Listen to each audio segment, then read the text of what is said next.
Everyone, welcome to star IQ. Star IQ के video platform पे आप सभी का बहुत बहुत स्वागत है। आइए हम लोग स्टार्ट करते हैं आज के करंट अफेयर यानी कि 10 फरवरी 2022 के हरियाणा करंट अफेयर इस वीडियो में हम लोग जानने वाले हैं। तो दोस्तों, अगर आप लोगों ने अभी तक इस चैनल को सब्सक्राइब नहीं किया है तो कर लीजिएगा। और कल आपसे सवाल पूछा था, उसका सही जवाब क्या होगा? हरियाणा में पिछले 7 साल में सामाजिक पेंशन में कितनी बढ़ोतरी हुई है? तो इस सवाल का ठीक आंसर था 2.5 गुना। अभी सामाजिक पेंशन, बुढ़ापा पेंशन 1 अप्रैल 2021 के बाद में 2,500 रुपए मिल रही है। ये बात आपको शायद याद भी है, और नहीं याद है तो कर लीजिएगा। आज का पहला सवाल होगा कि हाल ही में किसने नेशनल ई विधान एप्लीकेशन यानी कि नेवा प्रशिक्षण केंद्र का उद्घाटन किया है? Who has recently inaugurated the National E-विधान एप्लीकेशन, जिसको NEVA नेवा ट्रेनिंग सेंटर बोलोगे आप लोग। तो सवाल का ठीक आंसर रहेगा ज्ञानचंद गुप्ता। हरियाणा विधानसभा के अध्यक्ष है, पंचकुला से जीते हुए हैं। इन्होंने 9 फरवरी को जो है नेशनल ई विधान एप्लीकेशन ये ट्रेनिंग सेंटर कहिए या प्रशिक्षण केंद्र है, इसका उद्घाटन किया है। अब आप कहोगे सर ये ट्रेनिंग सेंटर है, ये बेसिकली काम क्या करेगा? यहाँ पे जो है ना जितनी भी आपकी इंफॉर्मेशन है वो सारी ऑनलाइन हो जाएगी। आपको शायद थोड़ा याद होगा, डेली आप मुझसे कनेक्टेड हो तो ठीक 1 साल पहले की बात है, जनवरी फरवरी की बात है 2021 में। तब हरियाणा राज्य 16वां ऐसा राज्य बना था जिसने ई विधानसभा को अपनाया था। पहले ई विधानसभा को अपनाने वाला राज्य भारत में है हिमाचल प्रदेश। और यहां से विधानसभा, राष्ट्रीय सूचना केंद्र या कोई भी आपकी इलेक्ट्रिसिटी की जो प्रॉब्लम है या जितनी भी आपकी सेवाएं हैं जो हरियाणा सरकार जनता को देती है, उन सभी सेवाओं की जानकारी ऑनलाइन ली जा सकेगी। और ऑनलाइन ही लोगों को जो है ना वो एक प्रकार से सेवाएं दी जा सकेगी। ये है एक प्रकार का आपका नेवा केंद्र। और इसके लिए इन्होंने 30 अप्रैल की समय सीमा निर्धारित की है। हरियाणा विधानसभा के डिजिटलाइजेशन के लिए 8.53 करोड़ रुपए की परियोजना मंजूर हुई है। 100% डिजिटलाइजेशन हो जाएगा 30 अप्रैल 2022 तक। ठीक है, चलिए जी आगे जाते हैं। अगला सवाल हमारा होगा कि हरियाणा के किस जिले में राज्य स्तरीय पशु मेला आयोजित किया जाएगा? राज्य स्तरीय पशु मेला आयोजित किया जाएगा हरियाणा के भिवानी डिस्ट्रिक्ट के अंदर, यानी कि सवाल का बी वाला ऑप्शन सही है। कब से कब तक होगा सर? ये होगा 25 से लेकर 27 फरवरी तक आयोजित होगा। कौन से डिपार्टमेंट के तहत आती है बात? ये आती है जी कृषि और किसान कल्याण मंत्रालय के तहत। सर इसके मंत्री कौन है? जेपी दलाल। कहां से जीते हुए? लोहारू से जीते हुए हैं। ये बात आपको याद रखना है।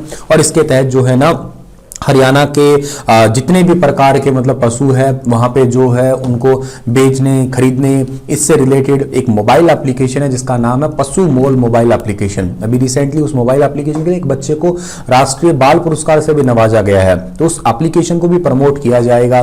के अलावा पशु मेला पहले हुए सभी पशु मेलों से बेहतर होने की कोशिश की जाएगी। यहाँ पे जैविक खाद की नई टेक्निक जो है ना उसको भी प्रदर्शित किया जाएगा।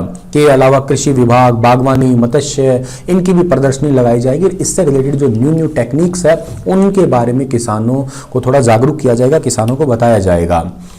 हरियाणा में कितने साल बाद फिर से IFCC विभाग हरियाणा जो है ना इसको चालू किया जा रहा है? तो हरियाणा के अंदर 15 सालों के बाद में IFCC डिपार्टमेंट है, इसको दोबारा से चालू किया जा रहा है। यानी कि सवाल का बी वाला ऑप्शन जो है ना वो बिल्कुल ठीक रहने वाला है। जो आपका स्थानागत वित्त और ऋण नियंत्रण डिपार्टमेंट है, इस निदेशालय को 15 साल के बाद में हरियाणा में फिर से चालू किया जा रहा है। और 15 नए पदों का जो है ना सर्जन करके मंत्रिमंडल ने रिसेंटली जो है ना इसकी मंजूरी दे दी है। ये बात आपको यहां से याद करनी है। ये 15 साल पहले डिपार्टमेंट चलता था, लेकिन अब जो है ना इसे दोबारा से चालू किया जा रहा है। विशेष रूप से समाज के गरीब वर्ग जो है ना उनकी सहायता की जाएगी, आर्थिक रूप से उनको आगे बढ़ाया जाएगा। 1985 के अंदर जो है ना इस डिपार्टमेंट को बनाया गया था, स्पेशली संपत्तियों की देनदारी हुई, या 24 सितंबर 2007 को जो है ना ये फाइनेंस डिपार्टमेंट में इसको विलय कर दिया था। अब क्या हो रहा है कि वित्तीय सेवाओं की अलग अलग मांग बढ़ रही है, लोगों की अलग डिमांड है, या यूं कहिएगा फाइनेंस सेक्टर एक अलग से होना चाहिए, तो इसको फिर से अलग निकाला जा रहा है। इसको मर्ज कर दिया पहले, अब इसको एक अलग से निकाला जा रहा है, अलग डिपार्टमेंट 15 सालों के बाद में। ठीक है, बस लोगों को क्या है कि जन सुविधा देने का काम करता है ये वाला जो है आपका डिपार्टमेंट। जैसे रिसेंट एक मुहिम चली हुई है हरियाणा केंद्र की, लोगों को 1,80,000 रुपए तक सालाना एटलीस्ट मिलने चाहिए ही चाहिए, उनमें ये वाला डिपार्टमेंट जरूर काम करेगा ही करेगा। और वैसे भी अब अपकमिंग बजट आ रहा है, तो बजट से पहले इस डिपार्टमेंट को लाने का मतलब यही हुआ कि जो ये डिपार्टमेंट है ये फाइनेंस सेक्टर को अच्छे तरीके से डिस्ट्रीब्यूट कर देगा, या फाइनेंस जो भी आएगा उसको अच्छे तरीके से डिस्ट्रीब्यूट करेगा, गरीबों की आर्थिक स्थिति को सुधारने का काम करेगा। के अलावा सड़क है, भवन निर्माण है, शैक्षणिक संस्थान है, सिंचाई योजनाएं हैं, इन चीजों में भी ये हेल्प करेगा ये वाला डिपार्टमेंट। ठीक है, तो ये बातें आपको यहां से याद रहनी चाहिए। हरियाणा में इस बार शहरी स्थानीय निकाय का बजट कितने परसेंटेज होने वाला है? तो हरियाणा के अंदर इस बार जो है ना शहरी स्थानीय निकाय का बजट 7% रहने वाला है, यानी कि सवाल का बी वाला ऑप्शन जो है वो बिल्कुल ठीक है।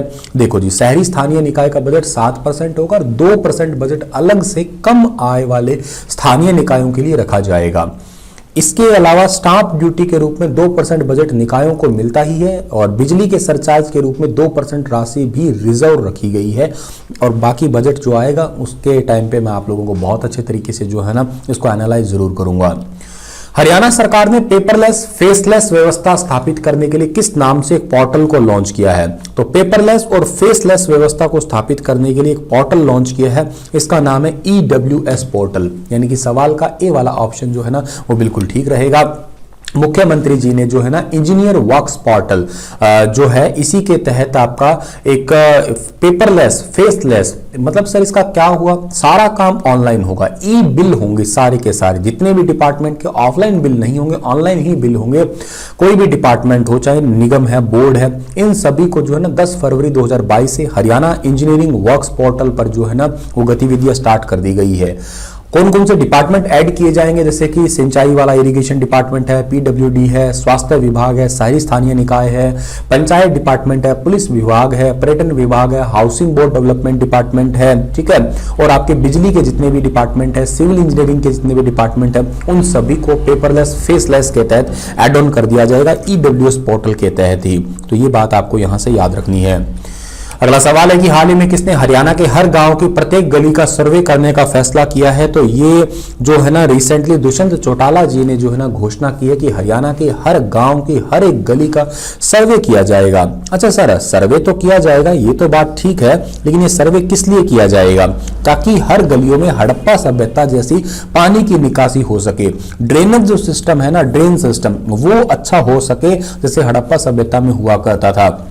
पशुओं को पीने का पानी साफ मिल सके, इंसानों को पानी साफ मिल सके, गंदे पानी से जो बीमारियां हो रही है उनसे बचा जा सके, हर गांव के अंदर जो गली है वो पक्की हो सके, के अलावा ड्रेन सिस्टम है, पानी अच्छे से निकल सके। इसके लिए रिसेंटली जो है ना वो दुष्यंत चौटाला ने सर्वे किया, और इसमें सर्वे करने की ड्यूटी ग्राम सचिव की लगाई गई है। हरियाणा जल संसाधन संरक्षण विनियम और प्रबंधन प्राधिकरण के अधिकारी इस संयुक्त बैठक की अध्यक्षता करते हुए ये वाले आदेश दिए थे दुष्यंत चौटाला ने। और एक्चुअली दुष्यंत चौटाला उप मुख्यमंत्री के साथ साथ पंचायत और विकास विभाग को भी संभाल रहे हैं हरियाणा में। हरियाणा के किस जिले में 214 पिल्लरों पर एलिवेटेड रेलवे ट्रैक बनाया जाएगा? ये कुरुक्षेत्र में। ऐसा सबसे पहले हरियाणा में हुआ था रोहतक के अंदर, अब इसके बाद में जो है ना कुरुक्षेत्र के अंदर एलिवेटेड रेलवे ट्रैक के ड्रीम प्रोजेक्ट का मार्च 2023 तक सपना पूरा होगा। 6 किलोमीटर तक ट्रेन एलिवेटेड रेल ट्रैक पर चलने वाली है। 214 पिल्लर इस पे होने वाले हैं और ग्राउंड फाउंडेशन में 1296 पिल्लरों का इसमें निर्माण किया जाएगा। इस प्रोजेक्ट के लिए HRIDC यानी कि Haryana rail infrastructure development corporation LTD की देखरेख में जो है ना इस प्रोजेक्ट को पूरा किया जाएगा, और पुणे की एजेंसी के द्वारा जो है ना इसको मंजूर कर लिया गया है। इस एलिवेटेड रेल ट्रैक का 33% काम जो है ना वो पूरा हो चुका है, और बाकी अब तक जो है ना वो आगे हो जाएगा। मार्च 2023 तक 73 करोड़ रुपए का टोटल इस पे बजट आने वाला है। ऐसा हरियाणा में या कहिएगा पूरे भारत में पहला रोहतक में ही खोला गया था 2020 में, अगर आपको याद है तो।